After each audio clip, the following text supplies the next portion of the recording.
et Dieu dit. Donc, vous comprendrez ici que chaque fois qu'il y a bénédiction, il y a toujours le dire. Ça, c'est un principe qu'on appelle dans l'étude de la Bible la loi de la première mention.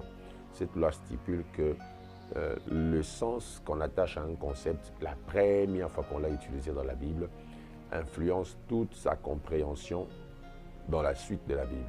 Et ici, vous verrez que lorsque Dieu bénit, il a dit. Donc, partout où il y a bénédiction, il y a toujours le dire. Il y a des paroles. On parle. On libère des paroles qui doivent accompagner celui ou celle qui est béni. Donc, c'est dans cette atmosphère, dans cette compréhension que les principes de bénédiction nous sont parvenus. Donc, Dieu a parlé en bien sur l'homme. Et j'avais commencé à vous faire comprendre que nous ne sommes pas sur terre pour accéder à la malédiction, nous sommes sur terre pour accéder à la bénédiction. Dieu nous a bénis de toutes sortes de bénédictions dans les lieux célestes, dit Éphésiens. Et c'est important pour nous de comprendre comment nous pouvons maintenant avoir accès à ces bénédictions-là et comment nous pouvons en profiter. C'est là où j'avais dit aussi beaucoup de choses que j'aimerais ressasser rapidement. J'avais dit, il n'y a pas que Dieu qui bénit, il y a aussi des hommes équipés par Dieu que Dieu peut utiliser pour bénir.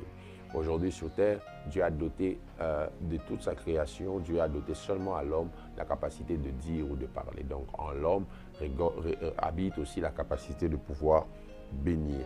Et j'avais dit aussi quelque chose que j'aimerais rappeler rapidement, c'est que la bénédiction est un pouvoir spirituel qui influence. Chaque fois que vous êtes béni, sachez que vous êtes sous un pouvoir spirituel qui influence. Et rassurez-vous, après qu'on ait parlé de la bénédiction, grâce à Dieu, on aura à parler aussi sur la malédiction pour que vous compreniez c'est quoi les deux fonctionnements de ces deux réalités spirituelles.